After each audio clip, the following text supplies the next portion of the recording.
ரம்ஜான் பண்டிகையை முன்னிட்டு YouTuber come food reviewer Irfan இல்லாதவங்களுக்கு உதவி பண்ணுறேன்னு பண்ணின ஒரு சேட்டை செம்மத்தியான கண்டனத்துக்கு உள்ளாயிருக்குது. நீங்களும் பார்த்துருப்பீங்க.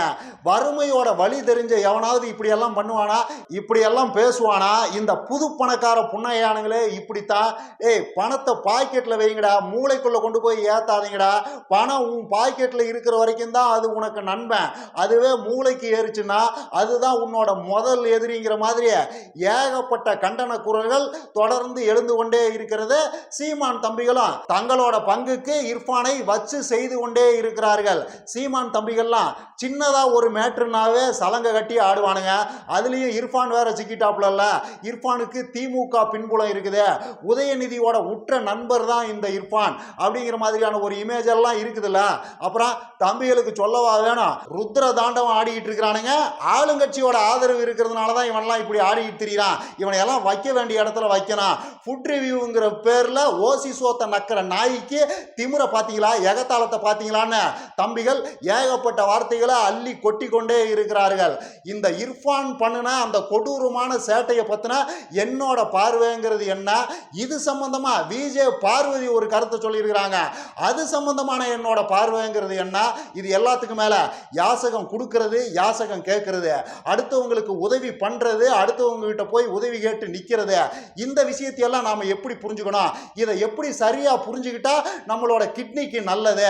அப்புறமா சீமான் தம்பிகளுக்கு இந்த விஷயம் சம்பந்தமா நான் சொல்ற பதிலுங்கிறது என்ன, இதையெல்லாம் விலாவரியா பேசுறதுக்காக தான் இந்த வீடியோ.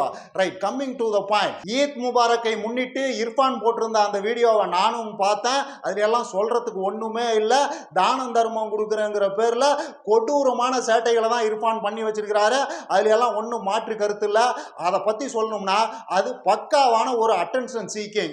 சரிஞ்சு போன தன்னோட மார்க்கெட்டை தூக்கி நிறுத்துறதுக்கு அவரே பண்ணியிருக்கிற ஒரு முயற்சி, அவ்வளவுதான். அதை தாண்டி அதில் பேசுறதுக்கெல்லாம் ஒன்றும் இல்லை. அதாவது இர்ஃபான் சோசியல் மீடியாவுக்கும் புதுசு கிடையாது, சர்ச்சைகளுக்கும் புதுசு கிடையாது. ஸோ இப்படி பேசணும்னா, அதுவும் தானம் தர்மம் கொடுக்குற ஒரு விஷயத்தையே இப்படி ஒரு மாதிரி கொடூரமாக நடத்தணும்னா அது பெரிய சர்ச்சையை கிளப்பி விடும், அது பெரிய விவாதத்தை உண்டு பண்ணும், அது நம்மளோட நற்பெயருக்கு களங்கத்தை விளைவிக்கும். அப்படிங்கிற உண்மையெல்லாம் தெரியாத அளவுக்கு இர்ஃபான் அப்பாவியும் கிடையாது. அவர் அந்த அளவுக்கு அப்பாவின்னு நம்புற அளவுக்கு நாமளும் ஒன்றும் கூமிட்ட கிடையாது. ஸோ அது ஒரு பக்காவான அட்டென்ஷன் சீக்கிங் வீடியோ, அவ்வளவுதான். அதில் அவர் ஓரளவுக்கு சக்சஸும் பண்ணியிருக்கிறாரு. வியூஸ் கணிசமாக இன்க்ரீஸ் ஆகிருக்குது. இர்ஃபானை பற்றி தெரியாதவங்கெல்லாம் யார் இந்த இர்ஃபான்னு தேடுற மாதிரியான ஒரு சூழ்நிலையை அந்த வீடியோ கிரியேட் பண்ணியிருக்குது. அதெல்லாம் உண்மைதான். ஆனால் இதில் இருக்கிற இன்னொரு இன்ட்ரெஸ்டிங்கான மேட்ரு என்னன்னா, இர்ஃபானுக்கு அந்த பணக்கார திமிருங்கிறதெல்லாம் ரொம்ப இயல்பாகவே வருது. அந்த வீடியோவில் அவர் நடிக்கவெல்லாம் இல்லை. அவரு ரொம்ப இயல்பா தெனாவட்டா இருக்கிறாரு, திமிரா இருக்கிறாரு. அந்த பணக்கார திமிருங்கிறதும் அந்த பணக்கார குணத்துல ஏழைகளை எகத்தாளமா பார்க்கிற அந்த விஷயம்ங்கிறதும் இர்ஃபான்ட்ட ரொம்ப இயல்பாகவே இருக்குது. அதாவது நீங்க நல்லவ மாதிரி நடந்துக்கிறதுக்கும் நல்லவ மாதிரி காட்டிக்கிறதுக்கும் தான் நடிக்கணும். அதுக்கு மெனக்கடனும் சில பல விஷயங்களை செய்யணும். என்னென்னத்தையோ பண்ணி தான் நான் ரொம்ப நல்லவன்னு ஊர் உலகத்தையெல்லாம் ஒரு மாதிரி நம்ப வைக்கணும். ஆனா தெனாவட்டா இருக்கிறதுக்கு தான் அப்படி எதுவும் தேவையில்லையா. ஸோ இர்ஃபான் அதுல ரொம்ப இயல்பாகவே இருக்கிறாரு. அதனால அது ஒரு பக்காவான அட்டென்ஷன் சீக்கிங் வீடியோ. விளம்பரம் தேடுற முயற்சி தான். பணக்கார திமிர அவர் பக்காவா காட்டுறாரு. ஆக்சுவலா நாமெல்லாம் இர்ஃபானோட இந்த கொடூரமான சேட்டைகளை ஒரு மாதிரி மன்னிச்சு ஏத்துக்கிட்டாலும் முஸ்லிம்கள்லாம் மன்னிக்கவே மாட்டாங்க. ஏன்னா இஸ்லாத்தின் அடிப்படையை அல்லாஹ் உனக்கு அதிகமாக கொடுத்துருக்கிறது நீ அடுத்தவங்களுக்கு அதிகமாக கொடுக்கணுங்கிறதுக்காக தான். அதுதான் இஸ்லாத்தின் அடிப்படை. என்கிட்ட அதிகமா இருக்குதுன்னு இப்படி பப்பர பேன்னு பீத்திக்கிட்டு திரிகிறது, இதை வச்சுக்கிட்டு சுத்தி இருக்கிற மக்களை எல்லாம் ஒரு மாதிரி எகத்தாளமா பார்க்கறது, இதெல்லாம் இஸ்லாத்தின் பார்வையில் மன்னிக்க முடியாத குற்றம். அது மட்டும் இல்லாம அவரு இன்னொரு அயோக்கியத்தனத்தையும் பண்ணியிருந்தாரு. அதெல்லாம் அவர் இஸ்லாத்தை எந்த அளவுக்கு புரிஞ்சுக்கிட்டு இருக்கிறாருன்னு எனக்கு தெரியல. அல்லாஹ் அல்லாஹ் யா அல்லாஹ் அப்படிங்கிற வார்த்தையெல்லாம் நிறைய இடத்துல சொல்றாப்புல. அல்லாங்கிற பேரை உச்சரிக்கிறதுக்கே இர்ஃபானுக்கெல்லாம் தகுதி இருக்குதா இல்லையான்னு எனக்கு தெரியல. ஏன்னா அவர் ஒரு இடத்துல என்ன பண்றாருன்னா, ஒரு அம்மா அம்மாவுக்கு ஏதோ உதவி பண்றாரு. அந்த அம்மா என்ன சொல்லுதுன்னா நன்றிங்க சாமி அப்படின்னு சொல்லிட்டு போகுது. அதை இவரு அனுபவிச்சு ரசிச்சு ருசிக்கிறாரு. பாருங்க அந்த அம்மா எவ்வளவு பக்குவமா நன்றிங்க சாமின்னு நல்ல விதமா சொல்லிட்டு போகுது. இந்த மாதிரி அவங்களும் சொல்லலாம்ல. அவங்க எதுக்கு எட்டிக்கிட்டு முண்டி அடிச்சுட்டு கிடக்குறாங்க, புடுங்க பார்க்குறாங்க? இதெல்லாம் சரியில்லைங்க. நல்லபடியா நன்றிங்க சாமி அப்படிங்கிற மாதிரி எல்லாம் சொல்லணும் அப்படின்லாம் உருட்டுறாப்புல. இதுக்கெல்லாம் என்ன சொல்றதுன்னு எனக்கு தெரியல. இஸ்லாம்ல மனிதர்களுக்கு நன்றி சொல்றதுன்ற ஒரு விஷயமே கிடையாது. அங்க அனைத்து புகழும் அல்லாஹ் ஒருவனுக்கு, அனைத்து நன்றிகளும் அல்லாஹ் ஒருவனுக்கு. அங்க இருக்கிறதே ரெண்டே ரெண்டு தான். ஒன்னு மாஷா அல்லாஹ், இன்னொன்னு இன்ஷா அல்லாஹ். இந்த உலகத்துல ஒரு நல்லது நடக்கணும்னா அது அல்லாஹ் நாடினாதான் நடக்கும். இன்ஷா அல்லாஹ், அல்லாஹ் விரும்பினா மட்டும்தான் இந்த பூமியில ஒரு நல்லது நடக்க முடியும். ஸோ அத்தனையும் இன்ஷா அல்லாஹ். அதே மாதிரி இந்த பூமியில ஒரு நல்லது நடந்து முடிஞ்சிருச்சுன்னு வைங்க, அது அத்தனையும் மாஷா அல்லாஹ். அல்லாவின் விருப்பத்தின்படி தான் அந்த நல்லது இந்த பூமியில் நடந்து முடிந்திருக்கிறது. ஸோ நன்றிகள் அனைத்தும் அல்லாஹ் ஒருவனுக்கு. அதுதான் மாஷா அல்லாஹ். இதுதான் இஸ்லாம. நன்றி சொல்றத ரசிக்கிறத கூட முஸ்லிம்கள் ஒரு மாதிரி மன்னிச்சிருவாங்க. கூடவே அந்த அம்மா இவரை சாமிங்குது, அதை அனுபவிச்சு ரசிச்சு ருசிக்கிறாரு. திரும்பவும் சொல்றேன், முஸ்லிம்கள்ட்ட எல்லாம் இவருக்கு மன்னிப்பே கிடையாது. அங்க மனிதனை சாமின்னு சொல்றதுக்கெல்லாம் அங்க வேலையே கிடையாது. அனைவரும் மனிதர்கள் தான், அனைவரும் அல்லாவின் பிள்ளைகள் தான். அதுதான் இஸ்லாத்தோட அடிப்படையே. அதனாலதான் திரும்பவும் சொல்றேன், இர்ஃபானோட இந்த கொடூரமான சேட்டைகளை எல்லாம் நாமளே ஒரு மாதிரி மன்னிச்சு ஏத்துக்கிட்டாலும் முஸ்லிம்கள் மன்னிக்கவே மாட்டார்கள். ஏன்னா அவருடைய அனைத்து செயல்களும் இஸ்லாத்தின் அடிப்படைக்கே எதிரான ஒண்ணு. அவரே இஸ்லாத்தையும் சரியா புரிஞ்சுக்கல, இங்க இருக்கிற ஏழப்பட்ட பாவப்பட்ட மக்களோட நிலைமையும் சரியா புரிஞ்சுக்கல, எதுலையும் குறைஞ்சபட்ச நேர்மைங்கிறது கூட இல்ல. ஸோ இதுல இதுக்கு மேல சொல்றதுக்கெல்லாம் ஒண்ணும் இல்ல. அப்புறமா இர்ஃபானோட இந்த கொடூரமான சேட்டைகளை கண்டிச்சு அந்த பக்கம் விஜே பார்வதி ஒரு வீடியோ போட்டிருந்தாங்க. இவர் பெரிய ஜமீன் பரம்பரை. அப்படியே காருக்குள்ள உட்காந்துக்கிட்டே தான் இல்லாத மக்களுக்கு சேவை பண்ணுவாரு. ஆனா இந்த புது பணக்காரனுங்க இருக்கானுங்க பத்தியா, உண்மையில பார்வதி அவங்க சொன்ன அந்த விஷயத்தோட அர்த்தம் புரிஞ்சுதான் சொன்னாங்களா, தெரிஞ்சுதான் சொன்னாங்களா, அதோட உள்ளர்த்தம் என்னன்னு அவங்களுக்கு முழுசா தெரியுமா தெரியாதா அப்படிங்கிறதெல்லாம் எனக்கு தெரியாது. ஆனா அவங்க சொன்ன அந்த மேட்ருங்கிறது அப்படியே அப்பளுக்கு இல்லாத உண்மை. உண்மையிலேயே ஜமீன்தார்கள்லாம், ஜமீன் வம்சத்துல வந்தவங்கெல்லாம் இர்ஃபான் பண்ணின மாதிரி இப்படி எகத்தாளமாக தான் அடுத்தவங்களுக்கு உதவி பண்ணுவாங்க. அதாவது அந்த ஊர்ல இருக்கிற நிலத்தை பூரா அவங்க வளைச்சுக்குவாங்க. பல அயோக்கியத்தனங்களை பண்ணி, பல உருட்டல் மிரட்டல்களை எல்லாம் பண்ணி, இந்த ஊர்ல இருக்கிற நிலம் பூரா எனக்கு தான் சொந்தம்னு அதை அவங்களுக்கு சொந்தமாக்கிக்குவாங்க. அந்த நிலத்துல அந்த ஊர்ல இருக்கிற லோக்கல் மக்கள் அத்தனை பேரும் கஷ்டப்பட்டு உழைப்பாங்க. அதுல வர்ற விளைச்சலை முழுசா ஜமீன்தாரே வளைச்சுக்குவாரு. அப்புறம் போனா போகுதுன்னு அவர் அப்பப்போ பிச்சை போடுவாரு.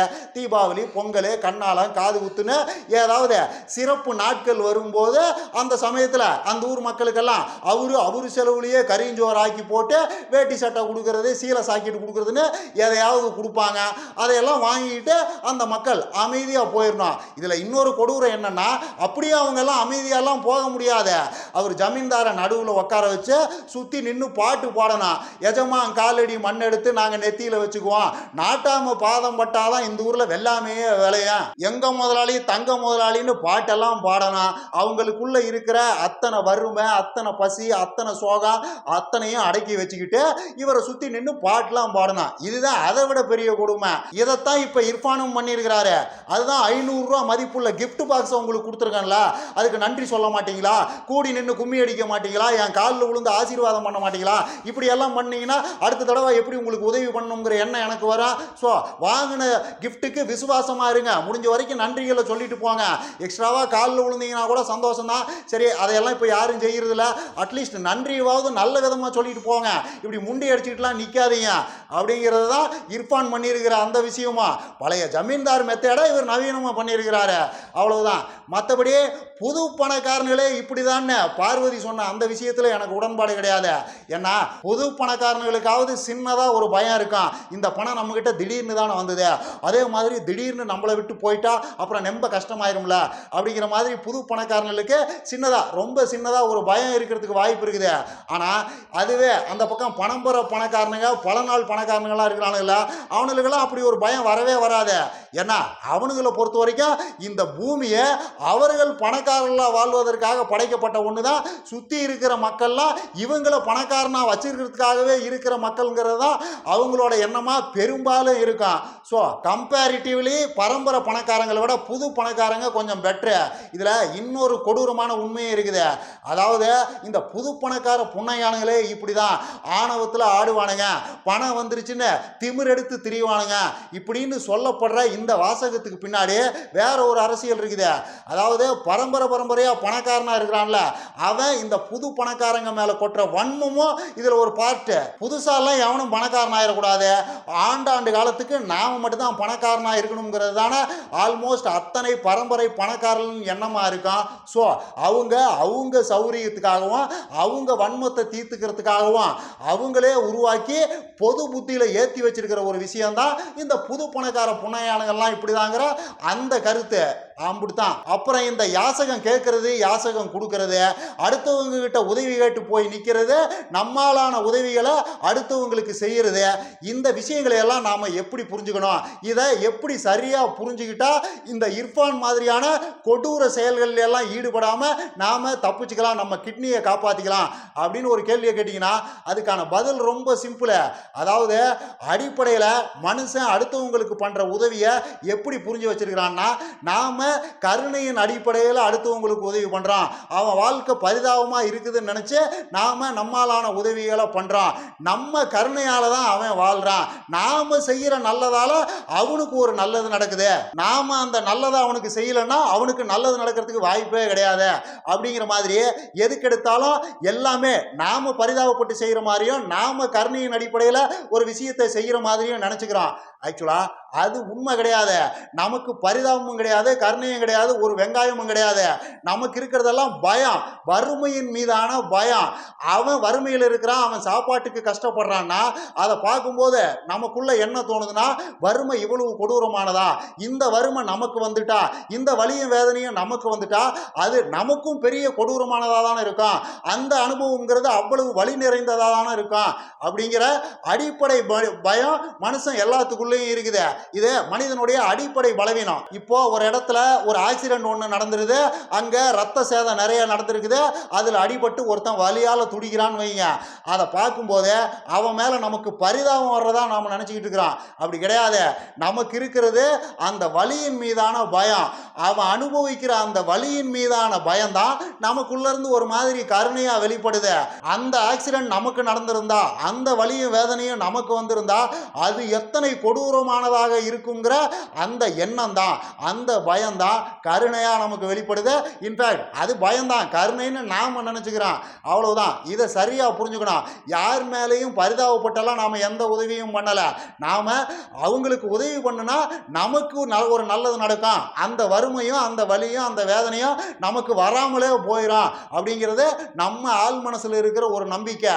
அதுக்காக தான், நம்மளை காப்பாற்றிக்கிறதுக்காக தான், நமக்கு நல்லது பண்ணிக்கிறதுக்காக தான், நாம் வறுமையிலிருந்தும் வலி வேதனையிலிருந்து தப்பிச்சுக்கிறதுக்காக தான் அடுத்தவங்களுக்கு உதவி பண்ணுறோமே தவிர அடுத்தவங்க மேலையெல்லாம் நமக்கு ஒன்றும் ஒரு அக்கறையும் கிடையாது, சர்க்கரையும் கிடையாது, ஒரு வெங்காயமும் கிடையாது. மனுஷங்கிட்ட இருக்கிற இந்த பயத்தை பயன்படுத்தி தான், மனிதனுடைய அடிப்படையான இந்த பலவீனத்தை பயன்படுத்தி தான் மதங்கள்லாம் அன்றிலிருந்து இன்று வரை தொடர்ச்சியாக சொல்லிக்கிட்டே இருக்குது. இந்த பார்ப்பா, மறுமையில் உனக்கு சொர்க்கம் வேணும்னா, இல்லை அடுத்த பிறவியில் உனக்கு நல்லது நடக்கணும்னா நீ இந்த பிறவியில் இன்னொரு மனுஷனுக்கு உதவி பண்ண, உன்னால் முடிந்த அனைத்து உதவிகளையும் அடுத்தவர்களுக்கு செய்ய, அப்போதான் இந்த பிறவிலையும் நீ நல்லா இருப்ப, அடுத்த பிறவி மறுமை இந்த மாதிரியான விஷயங்கள்லையும் உனக்கு எல்லாமே நல்லது நடக்கும், சொர்க்கம் கிடைக்கும்னு இந்த மாதிரியான விஷயங்கள் சொல்லப்பட்டது எல்லாமே அந்த அடிப்படையில் தான் அது ஓரளவுக்கு மனித குலத்துக்கு பயனுள்ள விஷயமா தான் இன்னைக்கு வரைக்கும் இருந்துகிட்டே இருக்குது. ஸோ அந்த பயம் இருக்கிறதும் நல்லது தான், அதை பயன்படுத்தி சொல்லப்பட்ட சமூக நீதி போதனைகளும் ரொம்ப நல்லது தான். அவ்வளவுதான். மற்றபடி சீமான் தம்பிகள் இந்த இர்ஃபான் மேலே காட்டுற வன்மத்தில் கொஞ்சம் நியாயம் இருக்கத்தான் செய்யுது. ஏண்டா சீமான் தம்பிகளுக்கெல்லாம் நீ சப்போர்ட் பண்ணுவியா? அவனுங்க ஒரு ஆளுன்னு அவனுங்க சொல்கிறதையெல்லாம் ஒரு மேட்ருன்னு நீ பேசுவியா அப்படின்னு கேட்டிங்கன்னா அது அப்படி கிடையாது. சீமானின் சில்லறை தம்பிகள் சொல்கிறாங்கன்றதுக்காகவே, சீமானின் கடைஞ்செடுத்த கிறுக்கு தம்பிகள் திமுக அரசு மேலே இந்த இர்ஃபானை வச்சு சில குற்றச்சாட்டுகளை வைக்கிறாங்கிறதுக்காகவே திமுகவுக்கு நாம் முட்டு கொடுத்துக்கிட்டுலாம் தெரிய முடியாது. ஆக்சுவலா சீமான் தம்பிகள் திமுக மேல என்ன குற்றச்சாட்டுகளை விஷயத்துல இந்த இர்ஃபான் சம்பந்தமா வைக்கிறாங்களோ அந்த குற்றச்சாட்டுகள் அந்த கேள்விகள்லாம் எனக்கும் ரொம்ப நாளா இருந்துகிட்டு தான் இருக்குது.